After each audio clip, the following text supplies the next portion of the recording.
बच्चन ने अभी recently operation सिंदूर के ऊपर मजाक उड़ाया पार्लियामेंट में, आप उनके ऊपर कुछ कहेंगे? टिप्पणी आपकी? जया बच्चन छोटे मोटे हर टॉपिक के लिए बोलती रहती है।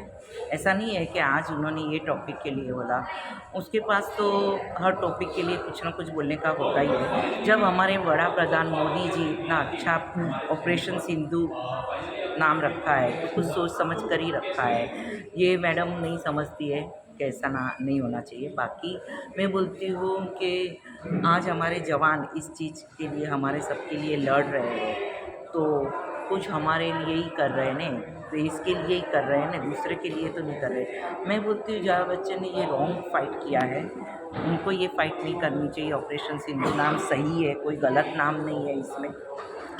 ये नाम कुछ सोच कर ही रखा हुआ है। वो तो इतनी बड़ी पोस्ट पे नहीं है, या तो उनकी इतनी सोच इतनी नहीं है कि उन्होंने ये सब ये नहीं बोलना चाहिए। ये मैं आपको लगता है उनको माफ़ी मांगना चाहिए? ज़रूर माफ़ी मांगनी चाहिए, क्योंकि उन्होंने जो पर्सनल है तो बात अलग है, लेकिन ये देश के लिए है। देश के लिए है तो देश के लिए उनको सॉरी बोलने में कुछ जाता नहीं है। सॉरी बोलने से कोई छोटा नहीं हो जाता, और जब उन्होंने रॉन्ग किया है तो सॉरी बोलना चाहिए, उसमें कोई गलत बात नहीं है। ये समाजवादी का चमचागिरी चापलूसीगिरी तो नहीं है कांग्रेस की तरफ से उनका? आजकल चापलूसी हर जगह पे चलती है समाज। लेकिन जया बच्चन सच अ बिग नेम, तब भी इस तरीके से हरकत है।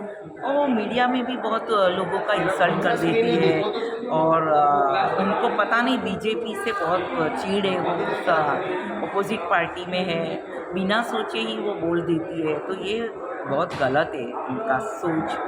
पहले उनको तो मैं बोलती हूँ रिटायरमेंट ले लेनी चाहिए अभी, इसमें पॉलिटिक्स में जाना ही नहीं चाहिए, क्योंकि पॉलिटिक्स में जाते हो तो कुछ करो समाज के लिए, तब जाके भले तुम अपोजिट पार्टी में हो तो भी तुम कुछ करो।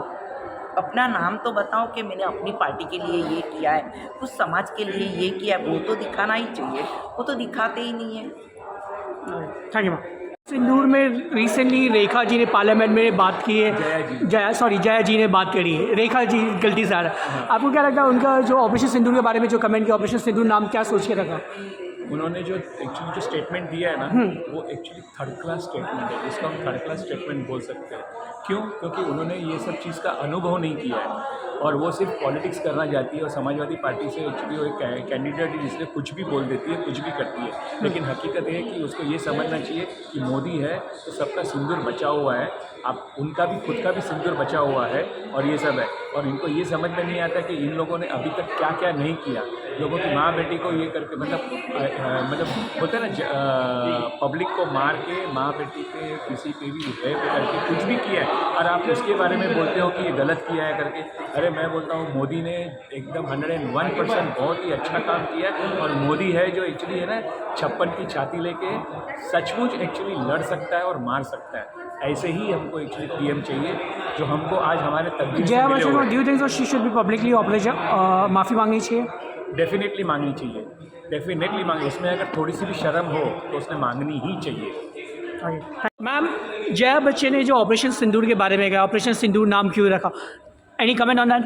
देखिए जया जी, यहाँ की हिंदुस्तान की जितनी भी औरतें इंक्लूडिंग यू, आपका भी सिंदूर और सबका सिंदूर आज इसीलिए बचा है कि मोदी जी ने इनकी धज्जियाँ उड़ा दी है, कि इनकी औकात ना हो कि दोबारा हिंदुस्तान में किसी भी जगह वो बॉम्बे में आके फिर से अटैक कर सकते हैं।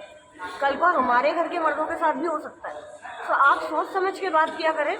आप मिसेस बच्चन हैं, लेकिन आप एक रिस्पॉन्सिबल पार्लियामेंटेरियन भी हैं, और आपको समझ के बात करनी चाहिए कि आप जैसे दिग्गज लोग जब बात करते हैं तो उसका इम्पैक्ट क्या होता है। You have no right to criticise the national policy और the prime minister of India. Thank you. Thank you ma'am.